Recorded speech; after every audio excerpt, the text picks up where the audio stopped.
Dear students, आज मैं आपको सिखाने जा रहा हूँ क्लास 11th का जो JKUT 2024 मैथ्स का एक्स सीरीज़ पेपर है।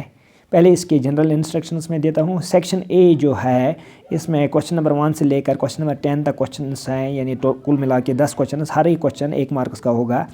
और सेक्शन बी इसमें क्वेश्चन नंबर 11 से लेकर क्वेश्चन नंबर 20 तक है, और ये इस सेक्शन में भी 10 क्वेश्चन होंगे जो वेरी शॉर्ट आंसर यानी VSE टाइप होंगे 2 मार्क्स के।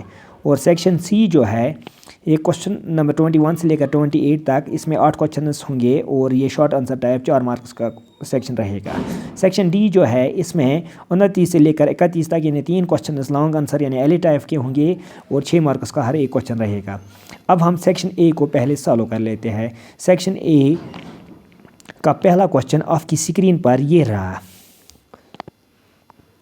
सबसेट्स ऑफ सेट -1, और सबसेट्स इसके कितने होंगे? तो सबसेट के लिए ढूंढने के लिए हमें फार्मूला है 2n। तो 2n यानी n means number of elements, तो एलिमेंट्स यहाँ 2 है तो 2 डेट विल बी 4। तो इसके 4 सबसेट्स मौजूद होंगे। और जब हम ऑप्शन की ओर देखते हैं तो ऑप्शन नंबर सी इसमें 4 सबसेट्स मौजूद है। एक सबसेट इसका 5 रहेगा, एक -1, एक 1 और दूसरा -1, यानी कि एक 5। तो एम्प्टी सेट जो होता है ये एवरी सेट का सबसेट होता है, और every set is subset of itself. अब क्वेश्चन नंबर 2 की ओर हम आते हैं। क्वेश्चन नंबर 2 इस तरीके से है।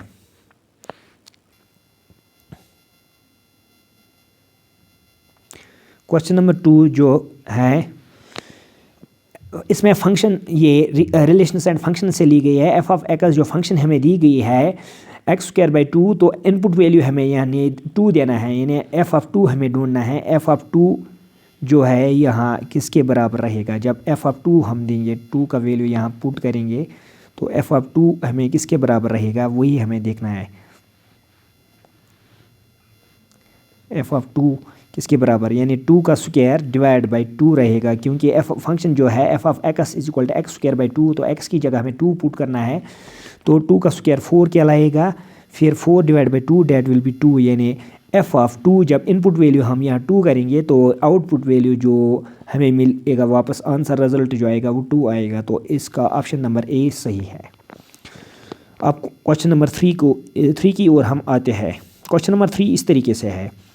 ये ट्रिग्नोमेट्रिक फंक्शन से लिया गया है। क्वेश्चन इस तरीके से साइन ऑफ x + y किसके बराबर होता है?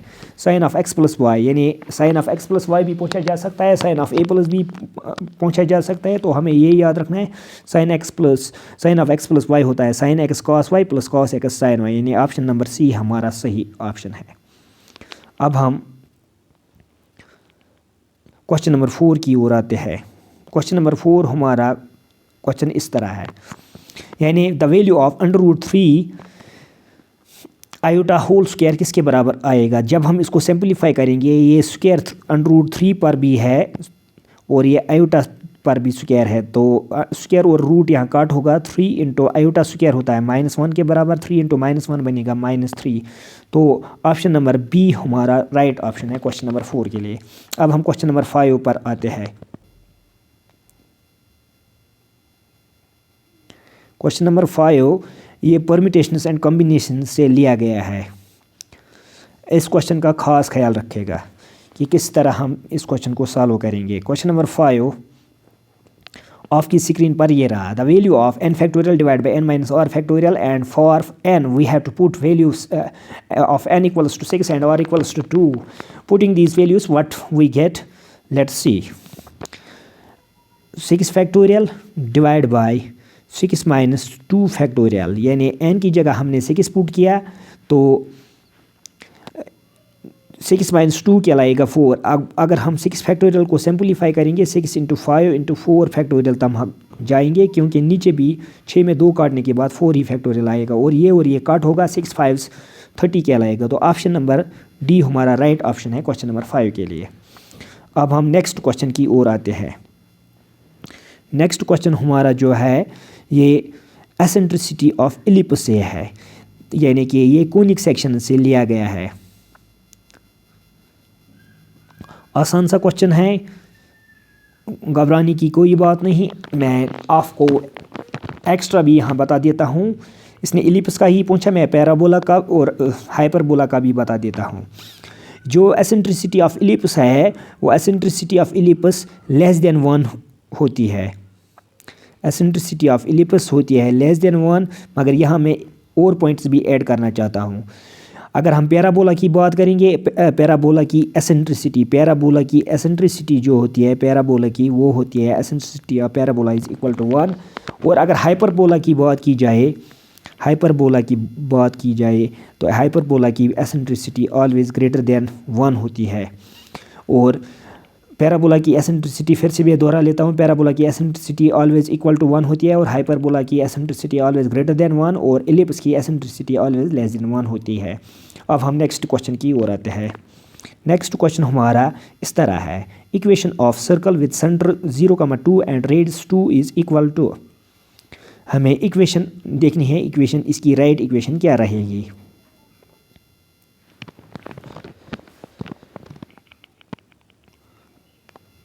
क्वेश्चन नंबर 7 आपकी स्क्रीन पर ये रहा, equation of circle with centre 0,2 and radius 2 is equal to.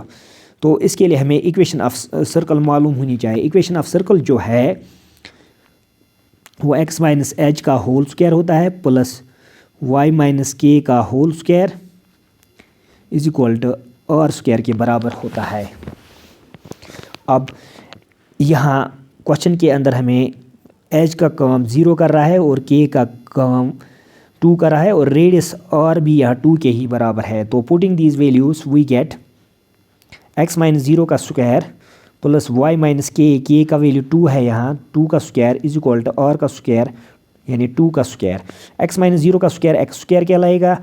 तो ये a माइनस बी का होल स्क्वायर फार्मूला बन गई, a square plus B square minus 2 into A into B is equal to 4 के बराबर। फिर इसके बाद x square plus Y square plus 4 फिर minus 4y is equal to 4। फिर ये 4 जब इक्वलिटी में एक दोनों वैल्यू सेम होते हैं तो ये कट होते हैं आपस में, तो जो हमारा फाइनल आंसर रहेगा वो रहेगा x square plus Y square minus 4y is equal to 0। यानी कि ऑप्शन नंबर बी हमारा राइट ऑप्शन है क्वेश्चन नंबर 7 के लिए।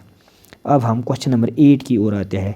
इस क्वेश्चन नंबर 8 का खास ख्याल रखिएगा, इसमें अक्सर बच्चे कन्फ्यूजन होते हैं। लीनियर इनइक्वालिटी से लिया गया है, लीनियर इनइक्वालिटीज़ इन्हीं ऑपरेशंस को हम या एक्सप्रेशंस को हम कहते हैं जिसमें greater than, less than, greater और इक्वल टू, लेस और इक्वल टू यूज़ हो जाए। और बिल्कुल आसान सा क्वेश्चन है, मगर थोड़ी सी कन्फ्यूजन बच्चों के अंदर एवं के टीचर्स के अंदर भी होती है। कंफ्यूज करता है किसी हद तक ये।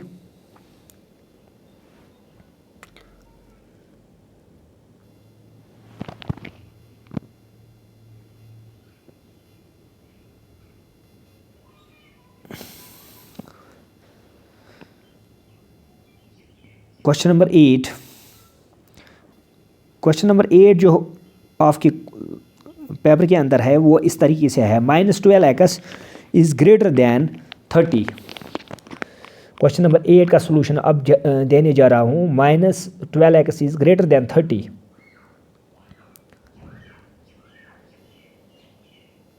तो इसको कैसे सिंपलीफाई करेंगे गौर से देखिएगा। हमें क्वेश्चन नंबर 8 के अंदर -12x ग्रेटर दैन 30 है, तो हम दोनों ओर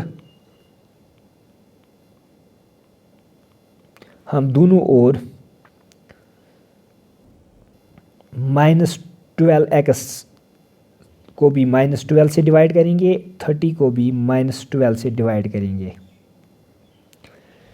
यहाँ -12 और -12 कट होगा, मगर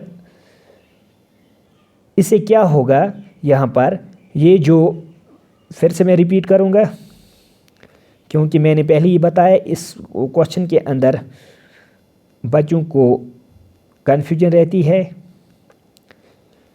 फिर से मैं रिपीट कर रहा हूँ, ये क्वेश्चन गौर से देखिएगा। ये क्वेश्चन नंबर 8 की मैं बात कर रहा हूँ, क्वेश्चन नंबर 8 की भी बात कर रहा हूँ, क्या कन्फ्यूजन रहता है। पहला स्टेप इसमें हम ये करेंगे, -12x को भी 12 से डिवाइड करेंगे, -12 से भी, दोनों तरफ -12 से भी डिवाइड करेंगे। -12 से डिवाइड करने के बाद -12 और -12 कट होगा, तो हमारे पास जो x का वैल्यू आएगा, x, अब यहाँ ख्याल रखना है, यहाँ ये जो ग्रेटर देन है, अब इसकी राइट साइड में हमें इक्वलिटी इनइक्वलिटी की साइड राइट साइड में दिखता है हमें कि ये माइनस ऊपर चढ़ेगा, इसे यहाँ ये साइन चेंज हो जाएगी। इम्पॉर्टेंट पॉइंट ये है, यही मैं बताना चाह रहा हूँ तो पहले कि इस जगह पर बच्चों को कन्फ्यूजन रहती है। अब ये यहाँ सिंबल इसकी चेंज हो जाएगी, यानी ये ग्रेटर देन था अभी, ये लेस देन में कन्वर्ट होगा, और ये काटने के बाद -5/2 आएगा, यानी x का वैल्यू -5/2 से लेस देन होगा। तो इसका मतलब जब x का वैल्यू -5/2 से लेस देन है तो x का वैल्यू -2.6, -2.7, इसी तरह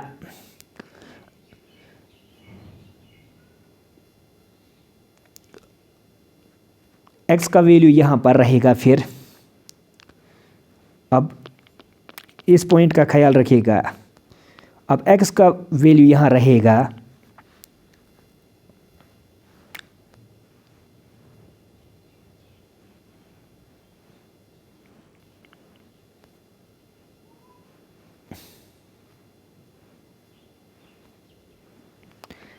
x का वैल्यू जो यहाँ पर रहेगा वो रहेगा, क्वेश्चन नंबर 8 की बात कर रहा हूँ, x का वैल्यू यानी कि less than 2.5, x will be equal to, अगर हम यहाँ लिखना चाहेंगे x का वैल्यू -3 डैश -∞ तक जाएगा।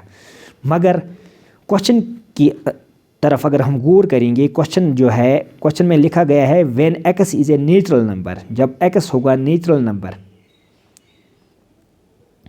यानी the value of -12x greater than 13 when x is a natural number, जब x होगा नेचुरल नंबर। अगर फॉर नेचुरल नंबर की बात करेंगे हम तो -3 से लेकर ऑनवर्ड्स ये सभी नेगेटिव इंटीजर्स है, तो इसका जो राइट ऑप्शन इसका रहेगा तो वो नो सॉल्यूशन रहेगा। यानी मेरे ख्याल से अब आपको ये कन्फ्यूजन नहीं रहना चाहिए कि अब इसमें दोहराया है कि हम क्या लिखेंगे यहाँ इसका आंसर, तो यहाँ नो सॉल्यूशन राइट आंसर रहेगा, क्योंकि यहाँ जो x का वैल्यू हमें देना है, x का वैल्यू हमें नेचुरल नंबर रहना चाहिए, मगर जब हम x का इनपुट वैल्यू सॉल्व करने के बाद देख रहे हैं तो x का वैल्यू लेस देन जा रहा है -2.5 से, यानी -5/2 डैट इज़ -2.5, तो -2.5 से छोटा जो है -3 ऑनवर्ड्स, तो जे भी वैल्यूज जो भी है ये नेगेटिव इंटीजर्स है, तो नेगेटिव इंटीजर्स हम यहाँ पुट नहीं कर सकते, क्योंकि x का वैल्यू हमें यहाँ बता रहा है when x is a natural number, so here it will be no solution for x। अब नेक्स्ट क्वेश्चन पर आते हैं, क्वेश्चन नंबर 9। क्वेश्चन नंबर 9 जो है ये स्टैटिस्टिक्स से रिलेवेंट है।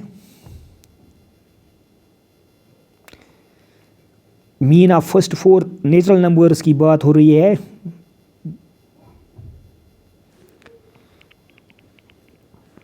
Mean of first 4 natural numbers की बात हो रही है, तो इसके लिए हमें पहले 4 नेचुरल नंबर मालूम होनी चाहिए। पहले 4 नेचुरल नंबर्स कौन से हैं? तो पहले 4 नेचुरल नंबर्स हम जानते हैं, एक है 1, फिर 2, फिर 3, फिर 4।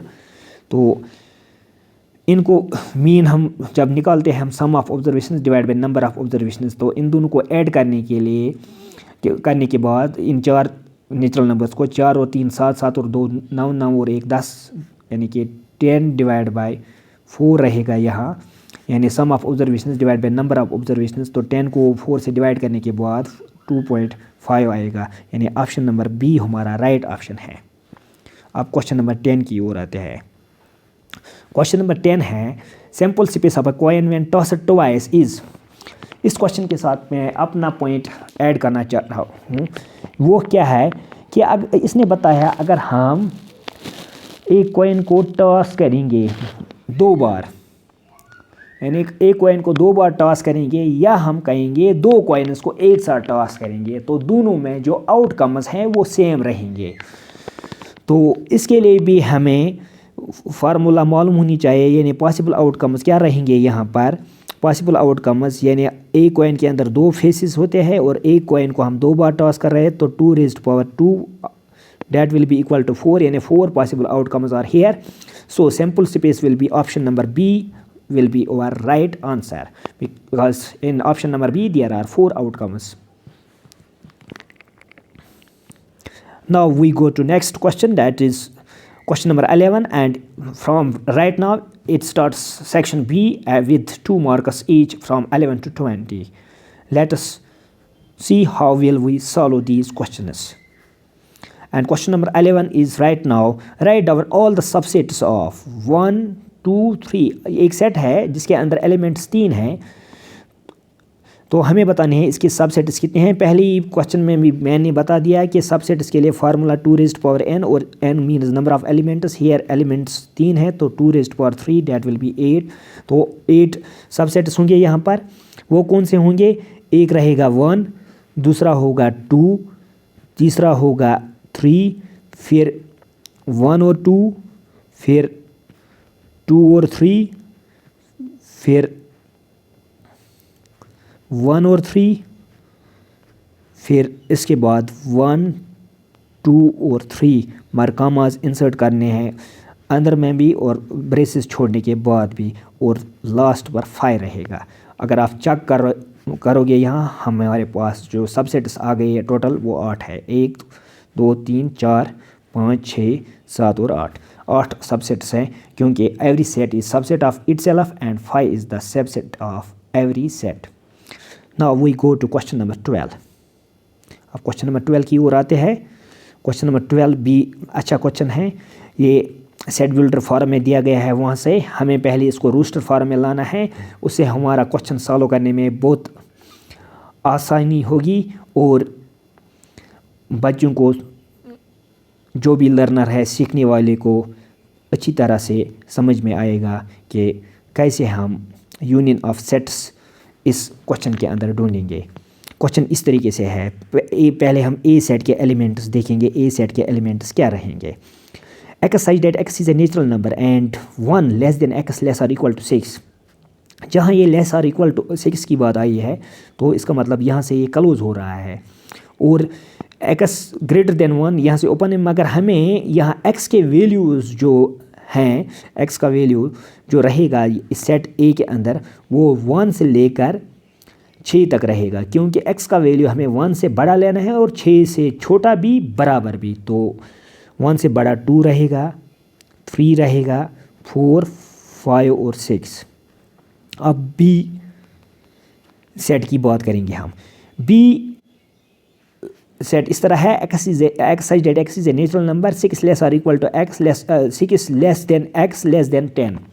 यानी इसका मतलब क्या हुआ? हमें x का वैल्यू यानी कि elements of set b will be greater than 6 and less than 10। Greater than 6 7 है, 8 है और 9 है, और यही तीनों एलिमेंट्स लेस देन 10 भी है।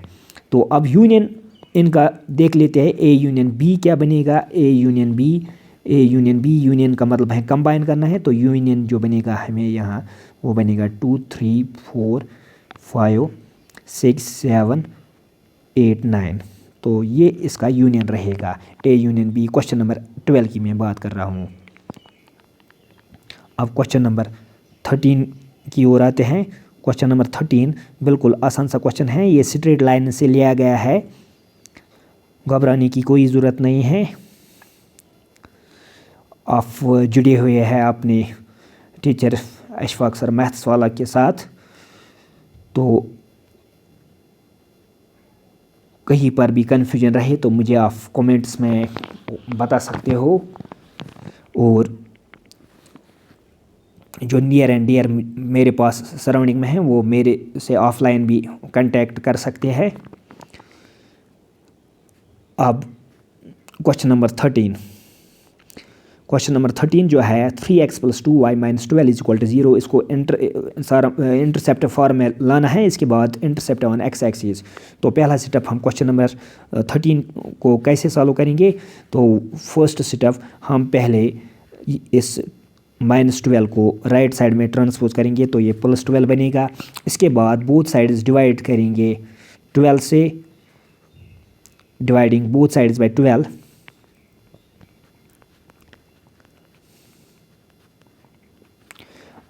What will we get? We get x by 4 because 3 1 is 3 and 3 4 is 12, x by 4 here and y by 6 here, and 12 by 12 equals to 1. Clearly we see that here intercept form of this equation is x by 4 plus y by 6 is equal to 1, and intercept on x is here 4। Question number 13 को हम solve कर रहे हैं।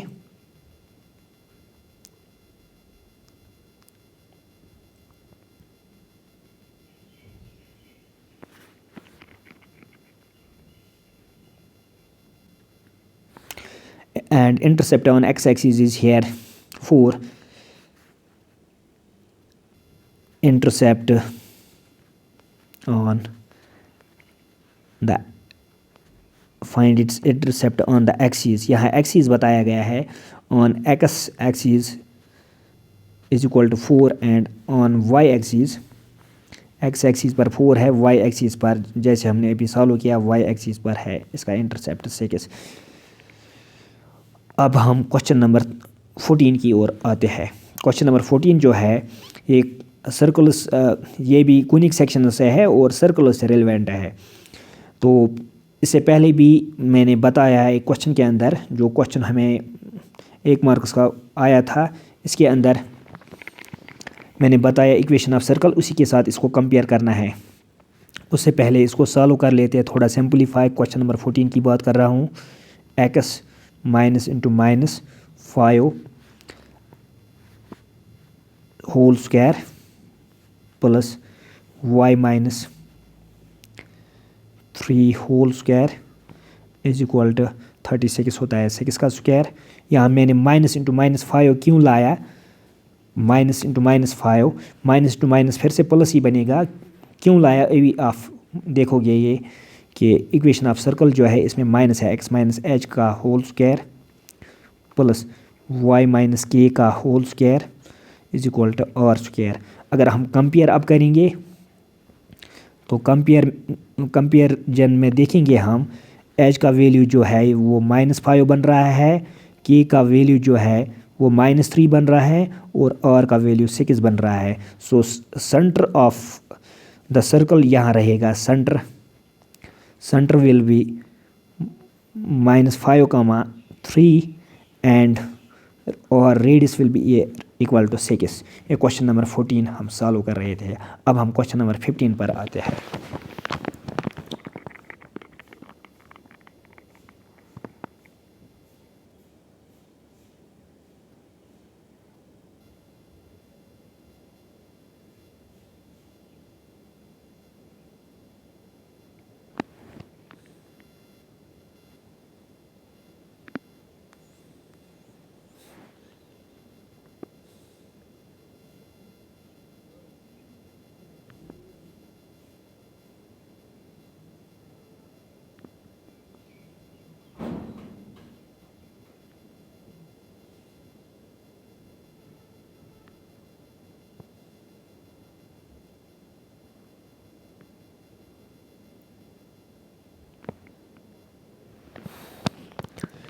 Question number 15 इस तरह है।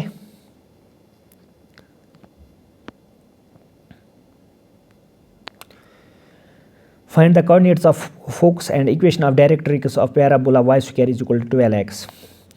जो given equation of parabola दी गई है वो है राइट हैंड पैराबोला की इक्वेशन।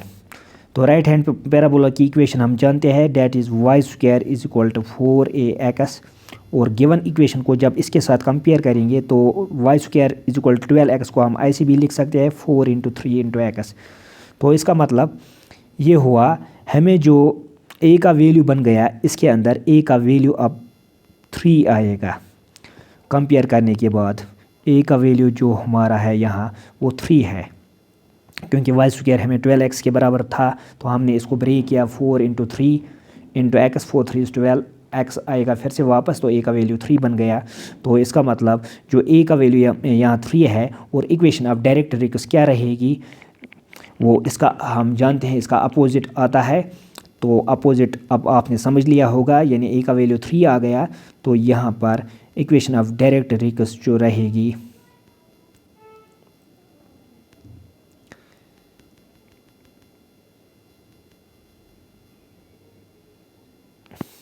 वो रहेगी यहाँ पर equation of directrix x is equal to -3। अब क्वेश्चन नंबर 16 पर हम आते हैं। क्वेश्चन नंबर 16 जो है वो ट्रिग्नोमेट्रिक फंक्शन से लिया गया है।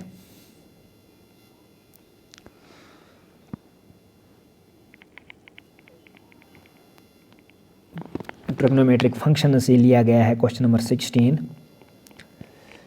फाइंड द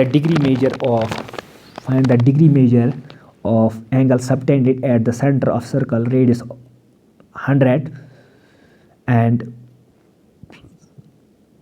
सेंटर रेडियस जो 100 है, और length arc of length 22 centimetre, और पाई का वैल्यू यूज़ करना है हमें 22/7।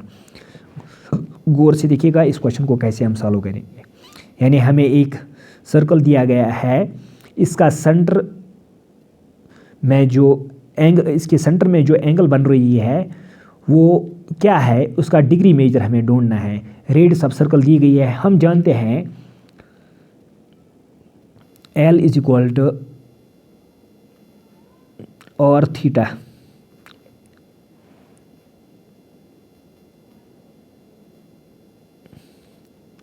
हम जानते हैं L is equal to R theta, where theta is angle, and so theta will be L divided by R.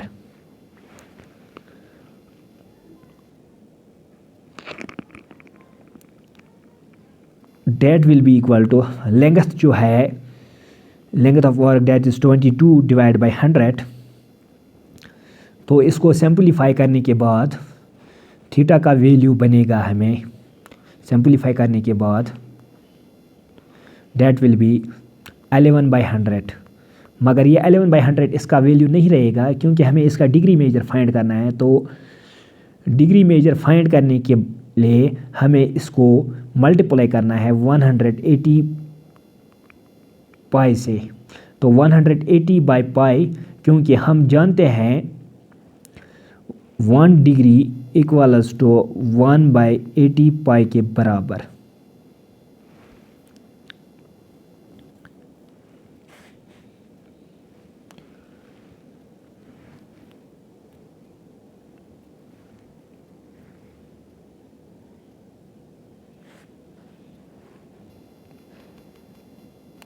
Sorry, here I will repeat this.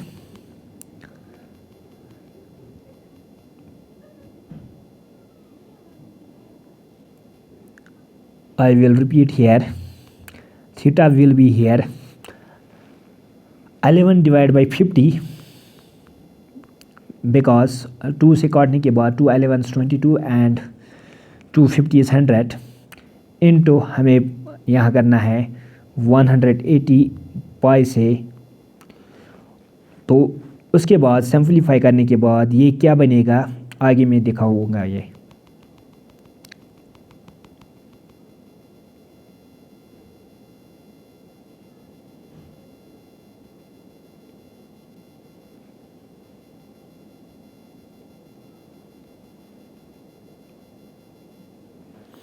तो ये जो वैल्यू बनेगा आगे, अभी मैंने दिखाया theta will be equal to 11/50 into 180/पाई, ये 180/पाई, और पाई का वैल्यू हम जानते हैं।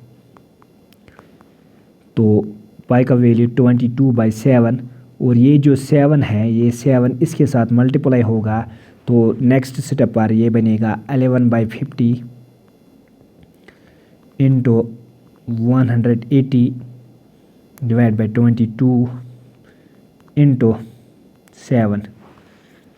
तो यहाँ पर 11 से काटने के बाद 11 वनस 11 टूज और यहाँ से 0 और 0 कट होगा, तो यहाँ पर ये लास्ट पर फिर बनेगा 18 इंटू 7 डिवाइड बाई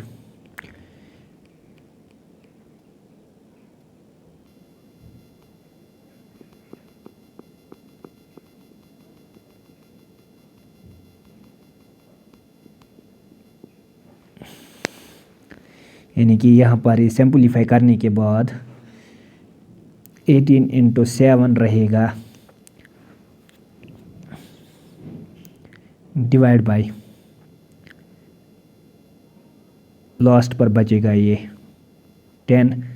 फिर इसको सिंपलीफाई करने के बाद ये यहाँ से भी काट सकते हैं, 2 9s 2 5s, तो 9 7 63/5 फिर बनेगा ये। फिर इसको हम ऐसे भी ब्रेक कर सकते हैं, 5 इंटू 12 होल 3/5 डिग्रीज में रहेगा यहाँ थीटा का वैल्यू। यानी क्वेश्चन हमें कह रहा था find the degree measure of angle subtended at the centre radius by arc of length 22 centimetre. तो हमने यहाँ पर फार्मूला अप्लाई की। फार्मूला अप्लाई करने के बाद सिंपलीफाई करने के बाद ये लास्ट पर हम पहुँचे इस नतीजे पर, जो इसका फाइनल आंसर रहेगा थीटा जो डिग्री मेजर में रहेगा, थीटा का वैल्यू 12 होल 3/5 डिग्रीज रहेगा। अब इसको आप फर्दर भी सॉल्व कर सकते हो, अगर सेकंड्स में आंसर रखना चाहते हो तो फिर फर्दर ये सॉल्व किया जा सकता है। अब हम क्वेश्चन नंबर 17 पर आते हैं। ये क्वेश्चन थोड़ा सा इसमें लंबी वर्क थी, उतना भी लंबा नहीं है। यहाँ पर मुझे थोड़ी सी अड़चन इसमें आती है कि ये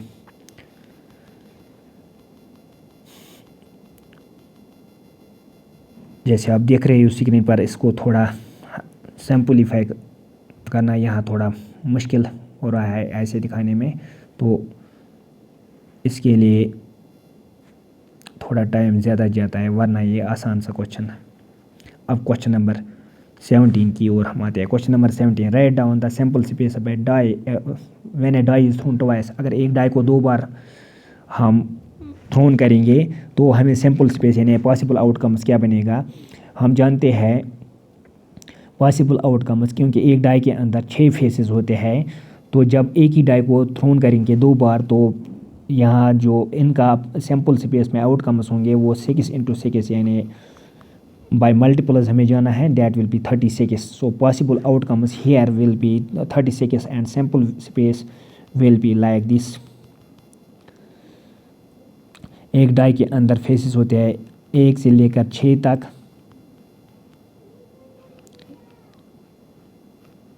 1 से लेकर 6 तक होते हैं। दूसरे डाई में भी फेसेस होंगे, जब एक ही डाई को दूसरी बार थ्रोन करेंगे तो उसमें भी 6 फेसेस होंगे, 6 फेसेस होंगे। तो यहाँ पर मैं दिखाऊंगा कि इसके अंदर जो बनेंगे possible outcomes in sample space वो इस तरह रहेंगे। सैम्पल स्पेस बनाने के लिए पहले 1 1, फिर 1 2 1 2, फिर इसी तरह 1 3,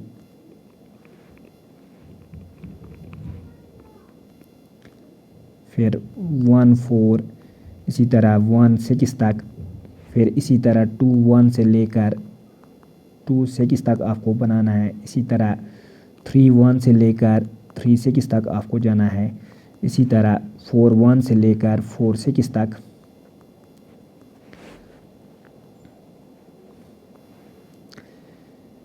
इसी तरह 5 1 से लेकर 5 1 से लेकर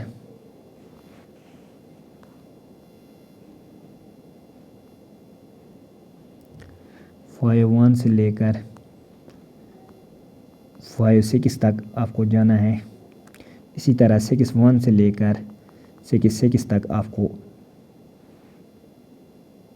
बनाने हैं यहाँ सैम्पल स्पेस के अंदर, जो आपको यहाँ पॉसिबल आउटकम्स मिलेंगे वो 36 टोटल मिलेंगे। होप आपने ये क्वेश्चन इसी तरह से अंडरस्टैंड किया होगा। प्रोबेबिलिटी से था ये क्वेश्चन, मुश्किल उतना नहीं था, इसलिए मैंने ये जल्दी जल्दी में दिखा दिया। अब क्वेश्चन नंबर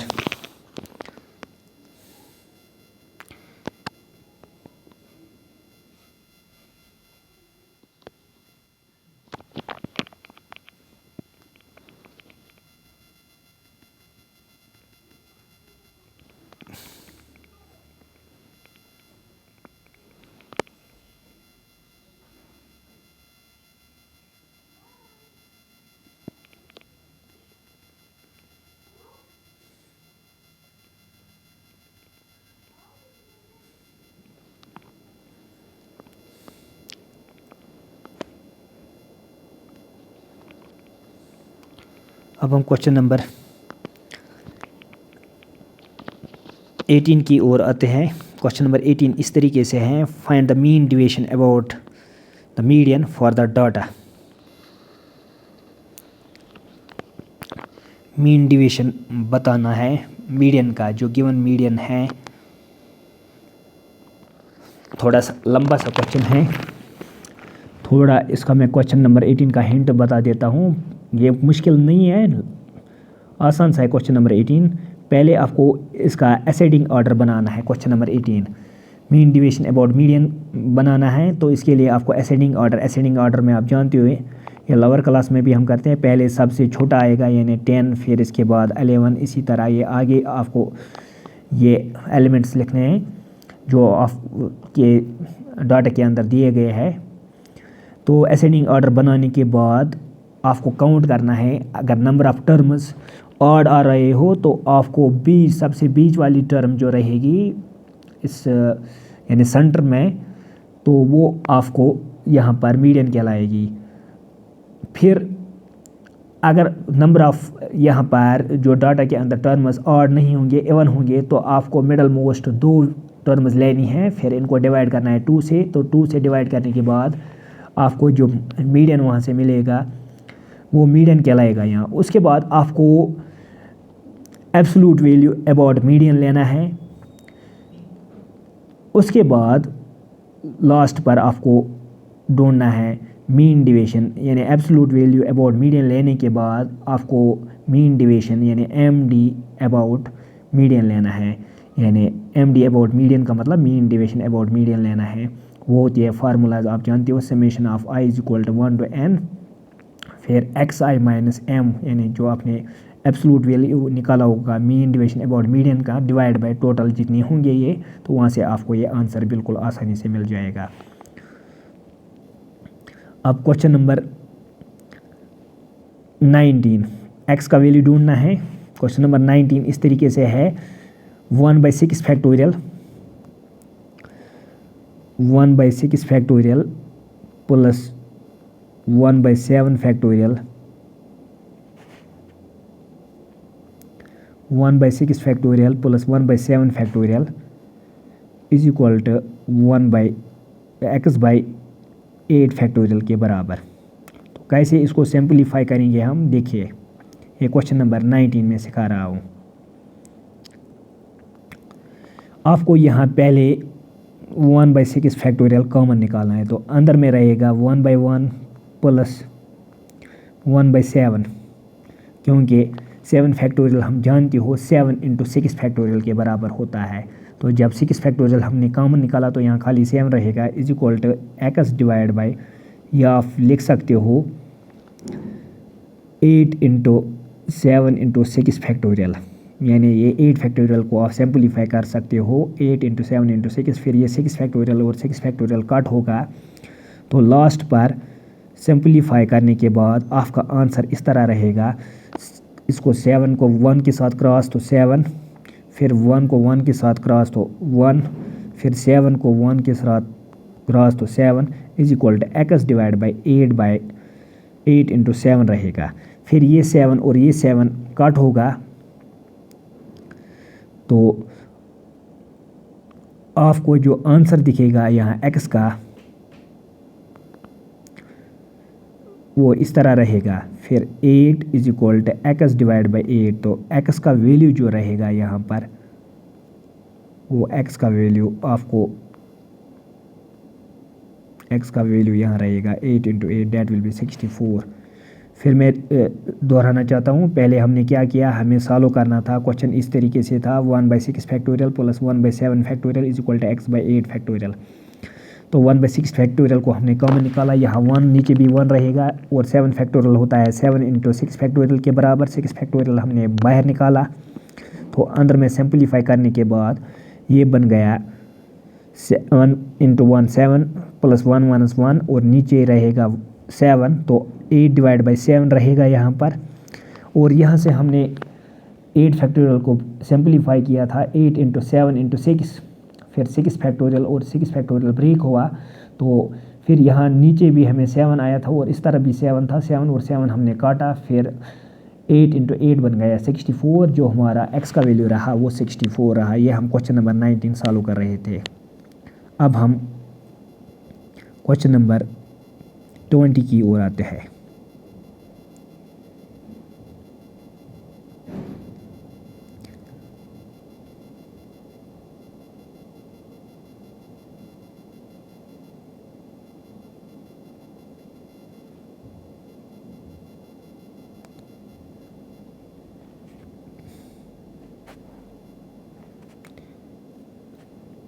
क्वेश्चन नंबर 20 जो है ये AP यानी सीक्वेंसेस एंड सीरीज से लिया गया है। तो हमें यहाँ बताना है which term of the sequence is 729। तो इसके लिए आपको GP ढूंढने की फार्मूला, यानी GP जो ज्योमेट्रिक प्रोग्रेशन होती है उसका जो प्रोसेस है, जो जिस तरीके से हम ज्योमेट्रिक प्रोग्रेशन में टर्म ढूंढते हैं, वो आपको मालूम होना चाहिए, यानी उसकी nth टर्म की फार्मूला। तो इसकी nth टर्म की फार्मूला आप जानते हो। तो हमें विच से मुराद यहाँ है, विच का मतलब जब भी विच आए, फाइंड आए वो, तो ये समझ लेना ये रेलेवेंट है n से, यानी हमें n का मतलब यहाँ n हमें ढूंढना है, यानी यहाँ हमें n का वैल्यू फाइंड आउट करना है। n क्या रहेगा, n का वैल्यू यहाँ। तो हम क्वेश्चन के सॉल्यूशन पर अब आते हैं। क्वेश्चन फिर इसमें दिखाना चाहता हूँ। Question number 20, which term of sequence √3, 3 √3 will be is dash dash is 729। यानी यहाँ हमें an दी गई है, an जो है ये 729 के बराबर है। तो हमें यहाँ पर n का वैल्यू, यानी n का वैल्यू ढूंढना है, कौन सी टर्म ये इसके बराबर रहेगी। तो हम अब इसके सॉल्यूशन पर आते हैं। यहाँ मैं सॉल्यूशन क्वेश्चन नंबर 20 का दिखाना चाहता हूँ। क्वेश्चन नंबर 20 का सॉल्यूशन क्या रहेगा।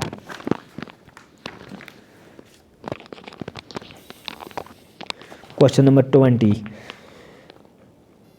क्वेश्चन 20 का सॉल्यूशन मैं दिखाना चाहता हूँ। जो पेपर का क्वेश्चन नंबर 20 है, हमें इस GP की nth टर्म दी गई है, डेट इज 729, और an होता है a और n raised a into r raised power n-1।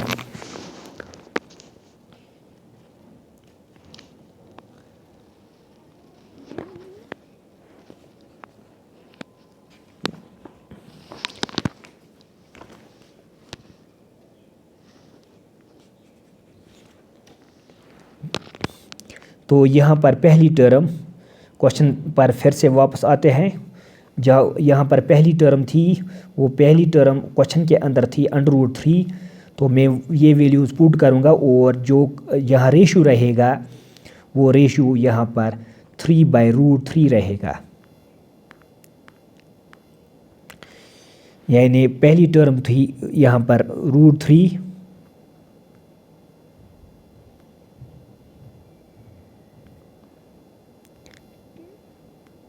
पहली टर्म थी यहाँ पर √3, और r का वैल्यू जो यहाँ पर रहेगा वो 3 divide by √3 raised power n-1। अब इसको हम लिख सकते हैं 3 रेज़्ड पावर 6 के बराबर, क्योंकि 3 को जब 6 बार मल्टीप्लाई करेंगे तो वो आएगा 729 के बराबर।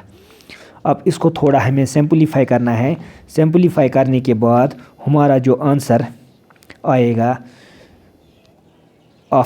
बाद में इसको चेक करना, मैं आंसर अब बता देता हूँ। यहाँ थोड़ा आपको सिंपलीफाई करना है। सिंपलीफाई नेक्स्ट स्टेप भी दिखा देता हूँ, थोड़ा बच्चों को आसान हो जाए सॉल्व करने में। यहाँ दिखा देता हूँ इस जगह पर। फिर ये √3 आप जानते हो, ये 3 रेज़्ड पावर 1/2 भी लिखा जा सकता है। और यहाँ 3 के ऊपर n-1 है और नीचे 3 के ऊपर 1/2 और साथ में ऊपर रहेगा n-1 is equal to 3 raised power 6 के बराबर। फिर जब आप सिंपलीफाई करोगे तो n का वैल्यू 12 आपको दिखेगा, यानी कि कहने का मतलब ये 12 जो इस GP की 12वीं टर्म होगी वो 729 के बराबर होगी। होप आपने ये अच्छी तरह अंडरस्टैंड किया होगा आज का लेक्चर।